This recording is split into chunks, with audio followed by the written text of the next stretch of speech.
Welcome everyone to our webinar this month. It is Kids and Money. My name is Brenda Rolli. I am a financial consultant with Provident Financial Consultant here in Oshkosh. Young people today seem to have a disconnect between money and where it comes from.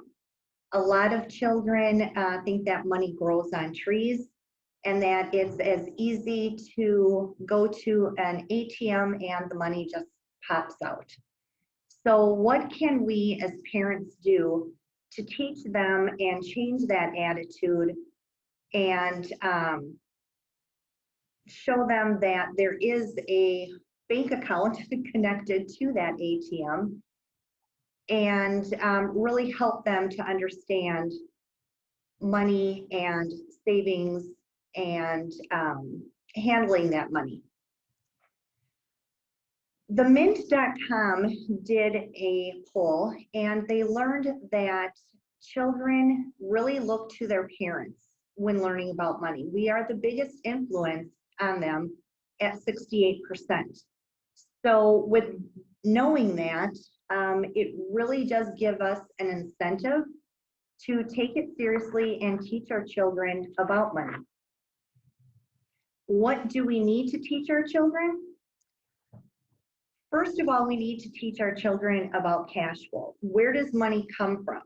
For some children, and depending on the age, it's going to come from a job, it can come from an allowance, and it can come from gifts from grandparents, birthdays, parents. We also need to teach them needs versus wants. Now, this is a little different depending on the age. But we're going to go through that with different age groups. So we're going to start off early young children, 3 to 5, and go all the way up to young adults in this webinar. We also will need to teach them about making choices. Handling money is all about making choices. Do we save the money we have? Do we spend? Do we do a little bit of both? And then we need to teach them the importance of compounding, the power of saving, and what that means to them as they get older. We'll also talk about credit cards and when we should use a credit card, the responsibilities of a credit card, which also leads then into maintaining a good credit history. As they get older, our final section is teaching them about their earnings and the taxes that affect those earnings. So how do we go about teaching these things to our children? Well, by example, we can begin by that.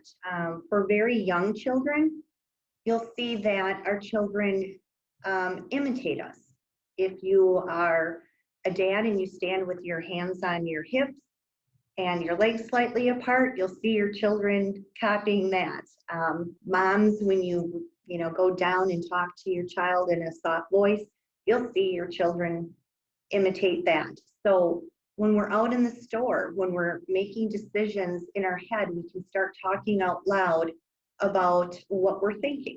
And that is something that they do pick up on. Structure and guidelines as far as what your guidelines are and expectations are about money, and then setting age-appropriate goals. You wouldn't expect a 10-year-old to be saving for a car, something they could never save for, but you would expect them to save maybe for a new bike. We also want to teach accountability and consequences. And you can share maybe some of your mistakes that you've made. If you at one time or another purchased a car that you probably shouldn't have, was a little bit too much, what did you learn from that? And they want to know too that you've made mistakes along the way, and also allowing for them to make mistakes. If they want to buy something and they take it out of their savings and then later they don't have money, allow them to make those little mistakes. We can begin teaching children about money as early as they start saying, I want, which is pretty young, isn't it? We can show them that wanting something is versus a need, we can already start that at a very young age. What can we do? What kind of activities and what should we be teaching at this age? Is that, and they've already figured this out at about 3 years old, that you need money to buy things. They see us, right, doing that. So they're very aware of coins and dollar bills. They see those laying around. Grandparents, you as parents may give your child extra change. So they're very aware of that. And we can teach them what those coins are in dollars and their value. We can also show them that you earn money by working. When we're out and about with our children, we can show them, for instance, the bus driver. That is his or her job. This is how he earns money. The Amazon delivery person, we can show them that this is their job. So you can point out jobs to children and even talk about your job. We can teach them to wait before buying, something that even as adults, we may have a hard time, that you can just go on Amazon and click and you buy it, but teaching them to learn to wait before they purchase something and to maybe think, do I really need this? Teaching them this from their experience of having to stand in line for something. And then needs versus wants. Obviously, at a young age, everything seems to pretty much be a need at this time, but you can teach them and go through exercises, you know, clothing, food, those are needs, and then toys, they may or may not agree with you, but that they are wants. Before we get into our next age group, which is the 6 to 12 age group, I do want to talk about allowance. There are some different ideas about allowance of why we should give our children allowance, but for them to understand how to handle money, to save, they have to have money of their own. So an allowance comes into play here. They may not receive an allowance for things that are expected of them, maybe cleaning their room, making their bed, but something that they do on a regular basis that you expect above and beyond. And then at what age? There's different theories to this, and only you as a parent can tell you, determine what age your child should start receiving an allowance. But there are some suggestions, ages 5 to 9, $5, and you can see this on the screen, but it's also in your worksheet. And adjust this, to what works for you, your finances, and what your child really needs to spend on their own. After age 14, around 15, work on, those expenditures too of what your child is expected to pay for. And how often, the general guideline is every week. We as adults can budget and work off of getting paid every 2 weeks, twice a month, but for children, especially younger, weekly seems to work best for that. So a guideline for parents for this allowance is to set those expectations and guidelines. If you expect your child to save some of it, and some of it is to spend, maybe some of it is to give to others, set those guidelines out initially when you start talking about an allowance. They need to know that. And be consistent. If you're going to give them their allowance every Monday, every Wednesday, every Friday, make sure you do that, because if you forget to stop at the bank and pick up that money, they're going to understand that they don't have to pay their bills on time. And then don't withhold for mistakes. An allowance is separate from their behavior. So if they didn't share with a sibling, or if they got in trouble at school, or grades weren't what they should be, the allowance should not be withheld for that. You want to encourage saving by, you can set up different savings banks, little buckets that they can put that in. Some of it is for saving, some of it is for spending. And then always, as you go through this, even from a young age all the way through, reinforce needs versus wants, because that is a really big concept that can help them throughout the rest of their lives. And then to provide a safe place for their savings. You don't want them just putting it, on the nightstand or leaving it laying out around. You want them to have a nice place for them to put that away into. So the age group 6 to 12, this is a really big group. There's a lot of changes that happen between 6 and 12. So some of the things we need to teach and the activities to teach these are, first of all, making choices. You can start including your child in some of your financial choices. In this age group, you might have children that want to go to a summer camp, whether, it's soccer, there could be field trips.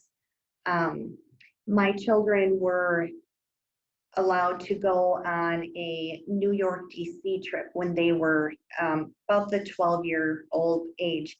And, that was something that we had to decide and make a decision. Do we forego something else? That's something that you can sit down and teach your children, that making choices, we might have to do something, give something else up. Or if they want to go out to a friend's house, are they going to be able to do activities that their friends are doing later? Also, comparing prices, this makes it really easy with Amazon and even at the store. You can compare if you're going to buy generic or name brand in the store, right? And look at those different prices.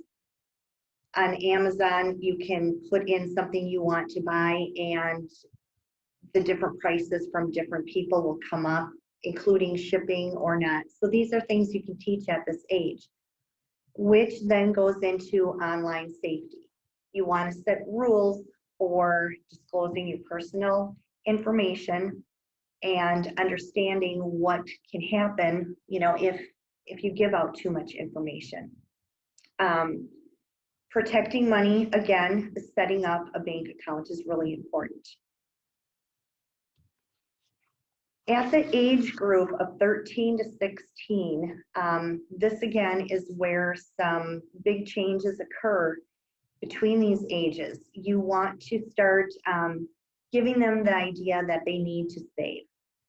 You can't, they might start having a job at this age, whether it's babysitting or at 16, an actual, paycheck that they're going to have. But regardless, you want them to start saving because you want them to start maybe paying for a little bit more of their own expenses. Online safety, again, stressing this all the way through. I remember my son not quite understanding, and back then we had TV infomercials. We didn't have all the online that we have now. We didn't have computers. But he didn't quite understand that a debit card, number one, was connected to a checking account, and he was watching TV and he saw a fishing pole that he really liked on the TV. He decided to go into my purse. He saw the card, and the person on the other line when he called was more than happy to help him figure out all the numbers on that card, and he gave it to them. I came out, I was doing laundry, came out, and he told me what he had done. He didn't even think there was a problem with this, but it ended up being delivered, and we ended up giving them to his cousin for his cousin's birthday, because that was obviously something he should not have done. But I had failed in that I hadn't taught him that this is a card used for groceries, for needs, but it's not something that anybody can just have. You can't leave this laying around. You want to teach them about that safety and understanding that a debit card is connected, or a credit card, to something that you have to pay later. Compounding interest, teaching them at this age with their savings accounts. We used to have little passbooks that we'd, take the kids to, and it would show the savings and how it would grow. But this is something that you can do online after they make a deposit and show the interest. You can also go online to the compounding interest calculators. So that is something that you can show them if you put a certain dollar amount away every month. And as your child gets older, you can show larger amounts, length of time can increase to show them if you do this and you use this interest rate, what that money will grow to. And then credit cards. We're going to stress this. You want to all the way through the importance of paying off credit cards, what those credit cards mean, and interest, and reviewing. When you get them in the mail, you can show them what you're being offered, show them with your credit card bill. It very often now shows if you make only the minimum payment, how long it's going to take for you to pay this off if you don't have the money to pay it right away.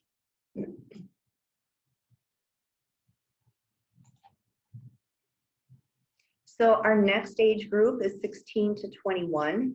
This age group, they should be working, have their own job, but they also are going to have more expenses, right?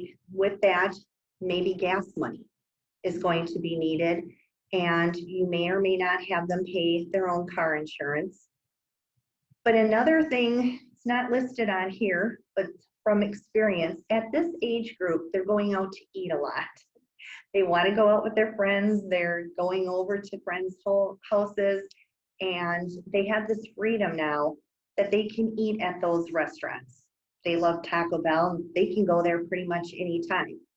Teaching them needs and wants, and that if you spend money, with your friends going out to eat, now you don't have enough gas money, and how that choice, how that affects their savings account, but what are the consequences, which then can come into with this age and even earlier ages is borrowing money, asking for an advance on an allowance, asking for gas money, and being open to the idea to loan them money, but with expectations. So set those expectations up that if you do get an advance on your allowance, or if I do give you money for gas, how are you going to pay it back? And is it going to be on a weekly check, a little bit from each check? Because if you take half their check, they're just going to ask you for money again the next week. So set up those guidelines, because that also teaches them how to pay back money that's been borrowed, whether down the road it's a loan for a car or a credit card. At this age, we also can start looking at colleges, and if you have 529 plans for your children, show them how you've saved and what those 529 plans are for. Paycheck deductions is a real shock to children with your first paycheck. You think that you're making this dollar amount hourly, and you get your paycheck and it is not what you thought it was. So you can share this with your child if you feel comfortable, show them your paycheck and how it's taken off as well. And then go through that as to why we pay taxes.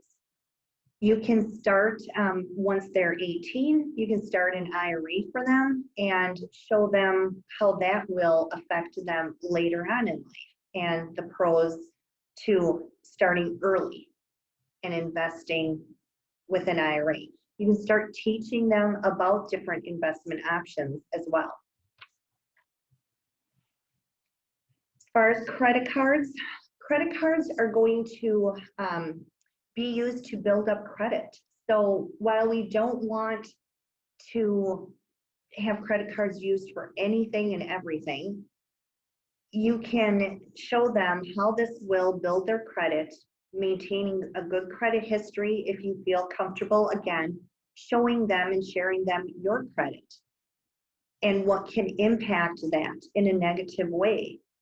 So there is, the pros and cons to credit cards, but if we teach them early, to use it only for emergencies, to build their credit by using it and paying it off right away.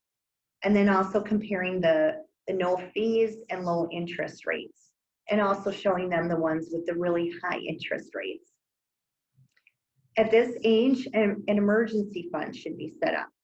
For kids at this age who do have car payment and have to pay car insurance, who would have thought that their job during COVID was non-existent?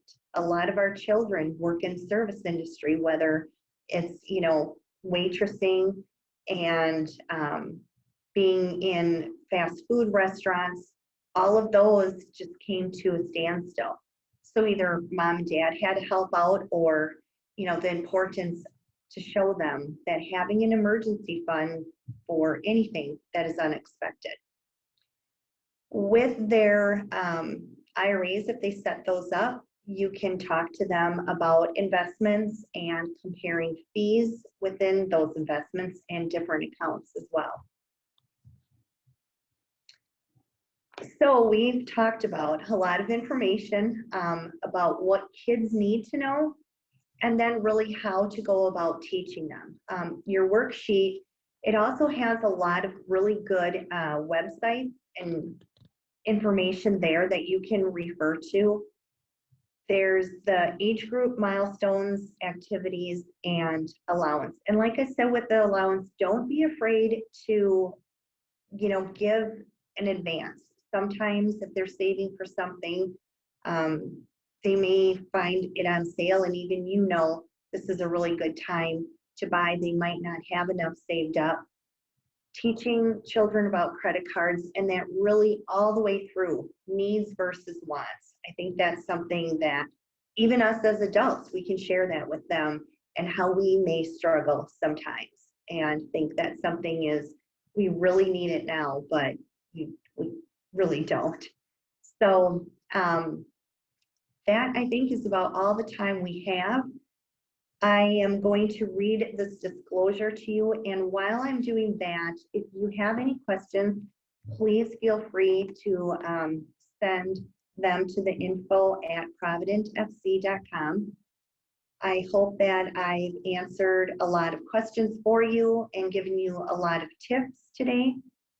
So here is that disclosure. This presentation was created for educational and informational purposes only, and is not intended as ERISA, tax, legal, or investment advice. If you are seeking investment advice specific to your needs, such advice services must be obtained on your own, separate from this educational presentation. That's about all I'm going to read of that. If there's more, then it looks like we don't have any questions. So again, I hope you enjoyed this month's webinar. My name is Brenda Rolli, and again, your worksheet has a lot of really good resources out there on the web, and we'll see you next month at our next